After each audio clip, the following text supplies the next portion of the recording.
Yo, it's your boy, Coach Lou, from the Horwich House of Strength, the strongest gym in Horwich.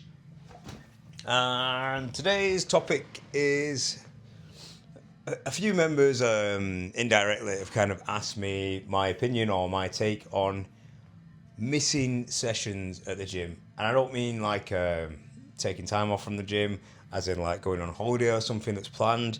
I'm talking about like unscheduled misses. Like, say you went out over the weekend, you're not quite recovered by Monday, whether it's something that's cropped up that's kind of out of your control or poor life decisions, which, most of it is. Now, my stance on that has kind of changed and fluctuated over the years. Like when I was younger, when I was younger, I suppose I was a bit more like rebelliously dogmatic, but I was like, okay, you need to be in consistently. Consistency is key. You can't be missing sessions, all this stuff. And for the most part, I do still agree with that. Consistency is key. If you want to get better at something, if you want to sitting on the couch is not going to get you closer to your goals. If you want to do something, you need to pursue it. And that comes down to you, I suppose, like how bad you want it, as they say, but I do kind of loathe that term now because it's become like some influencer jargon and bullshit. Same with we all have the same 24 hours in a day. That is obviously bullshit.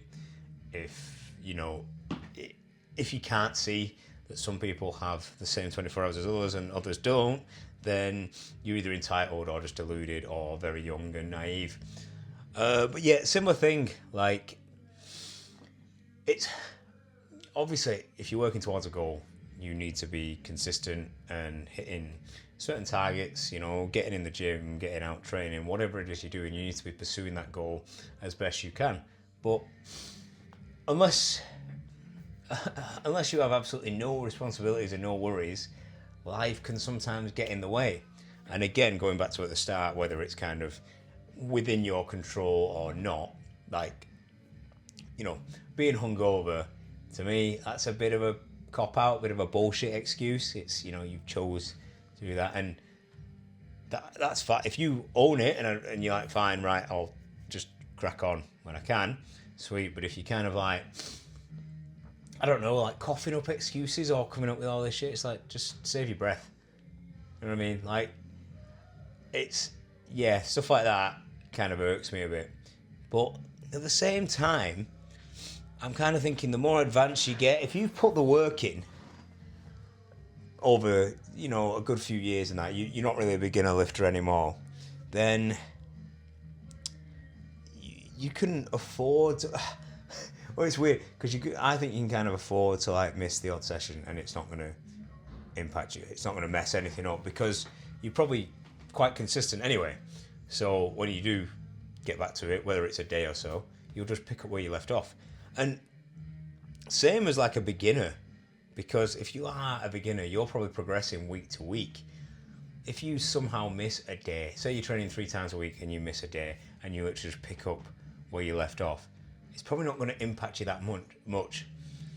Over time, maybe if we like extrapolated it and over a year or something, then maybe if you're missing 1 session per week and you're training 3 times a week, or supposed to be, over the year, that's a third of your sessions gone. So that is quite a big potential gains you're leaving on the table. Same as the advanced athlete. I think it matters most, weirdly, for like the intermediate guys. The guys who are like the in-between beginners and advanced.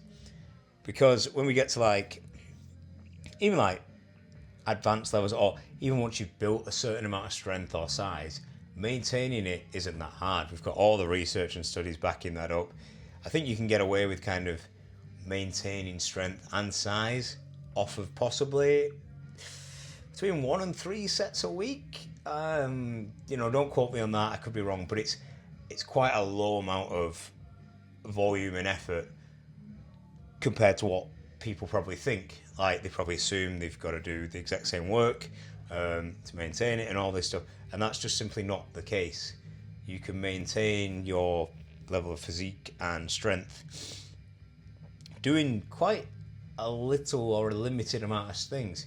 And I've got people in here, So it's kind of cute, but also sometimes unnecessary. Some of the members will ring me up or message me like, "I'm not going to be able to get in because my car's messed up and it's got to be taken to the garage." It's like that's fine. It's fine. It's out of your control. That's fine. If it's like a one-to-one PT or something and they give me some crappy excuse, then that's kind of like, right, yeah, that's bullshit. You get kind of 3 strikes and then that's it. But things like that are out of your control, it's out of your control. That's fine. Don't worry about it. But some of them they'll get worried and be like, they'll really mess themselves up in the head, and it's not that important. Maybe it is to them mentally, but like the physical aspects or the outcomes, it's not that important. I mean, I was out for, a year-ish, nearly a year, when I got really ill, when I got Guillain-Barré syndrome, and that's happened twice now. And I think for a similar, I think the second bout didn't last as long, but it was still like months out where I wasn't doing anything, not even walking, because any form of physical activity caused me to feel like I was on fire, like I was burning. It was horrendous, like the worst times of my life, like hands down. But even when I came back to training, I mean, I maintained my strength just because I was piling on the weight. I wasn't losing weight, so I wasn't losing any mass, really. Neurologically, I was probably getting a lot weaker. But I remember one of the lads, I think he was pulling, he's deadlifting, I think it was 220, 230. I'd not touched a weight for months. It probably, over 6 months, like coming up to a year. And he like half joking was like, "Oh, are you having that?" And I just pulled it like cold, not trained for months and months and months. It was fine. It hurt because my nerves were going haywire, but I did it. It was fine. Like I think someone had left 100 kilos on the bar, and I was just like weirdly curious, like, "Oh, I know this is gonna hurt, but can I still press this?" And again, cold. I was probably stronger then than I am now training, but I'm obviously a lot lighter now and doing different. Like my goals are slightly different. But yeah, I just got out of the rack and pressed the bar overhead. Again, it hurt, like physically hurt. It was a silly thing to do, but the strength was there. I maintained that strength, no issue. But that was probably due to having a lot of mass on me. I think towards the end I was about 125 kilos, maybe more. And at 5'5", the majority of that being fat, I was morbidly obese. It's not a good look. It's not a healthy look, let's say. But yeah, coming back after the time off, strength was there. Even losing weight, strength kind of maintained. Like again, I am weaker now, being leaner and lighter. My goals have kind of shifted. I've not been focusing purely on strength, but still, it didn't take long to kind of get back to there.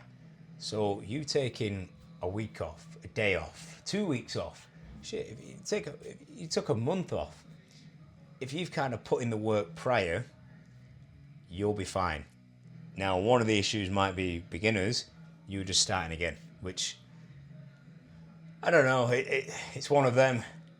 If you've not been strong or built any appreciable mass beforehand, you can't really be concerned or like look back and be like, "Oh, this is what I've lost," because you've never lost it because you've not built it yet anyway. So you kind of just going back to square one, but you weren't far off square one to begin with. So yeah, you know what I mean? Like the advanced athlete, I think because you have put that work in, you've got them foundations laid out, getting back to where you want to be won't take that long at all. I can't speak for like the super elite or the advanced of the advanced, something like that, but again, it's not that big of a deal. It's however you want to spin it. Obviously, training consistently is super important, and I'm not giving anyone an excuse to slack off, because people have enough excuses themselves. They regurgitate, and there's this bullshit sometimes why they can't do it. Like there's some guys I know that train, that come to the gym, because train's a strong word sometimes, couple times a week, maybe once a week, and then they'll have time off. And as harsh as it sounds, I know they're never ever going to change, like physically. They're going to look the same forever. That's just how it is, because that's just how they are.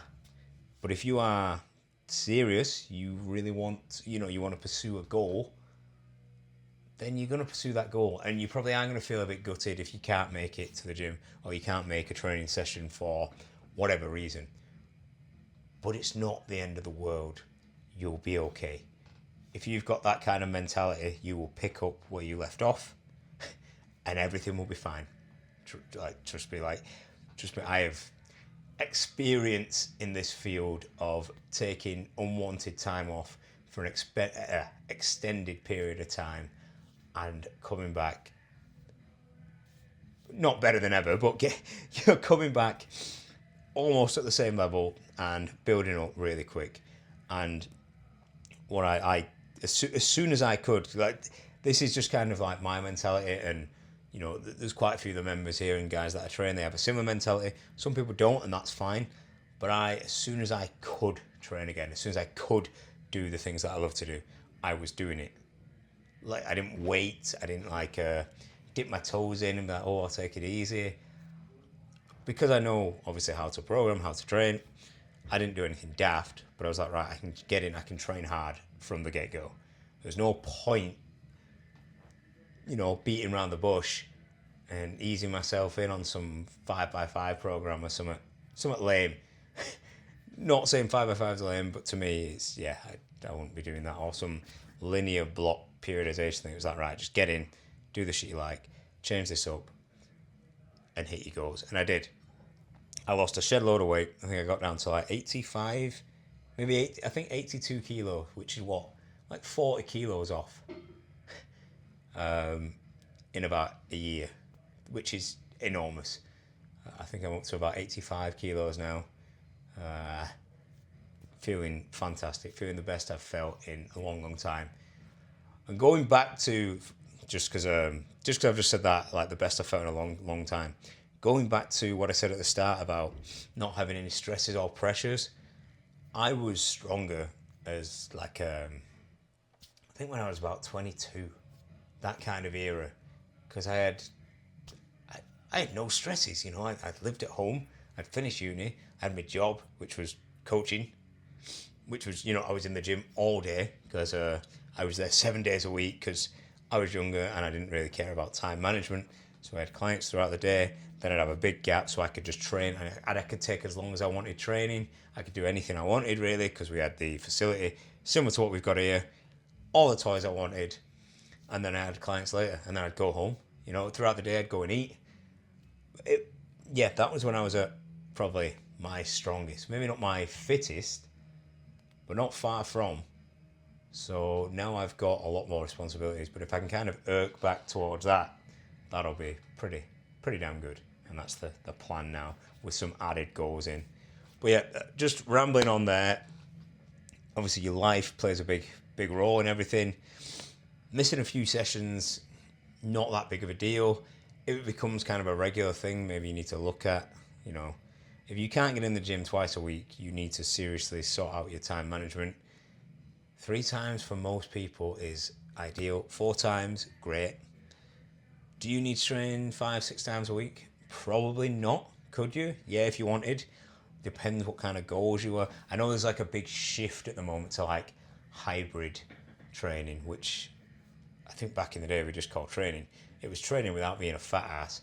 You lifted your weights, but you also did a bit of running. Or, you did a bit of cardio. You didn't neglect the cardio. You just did all aspects of training.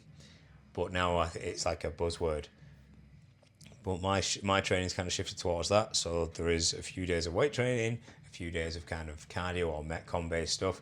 So I do train quite often, but I also have the means too. But then again, so does anyone. There's a lot of 24-hour gyms out there. There's a lot of good gyms out there. Yeah, you can go. But yeah, that's it. I just wanted to ramble about that today. A few of the members have kind of asked me, or kind of indirectly / directly, depending on who it is. So I just wanted to waffle on about that, and that's us. See ya.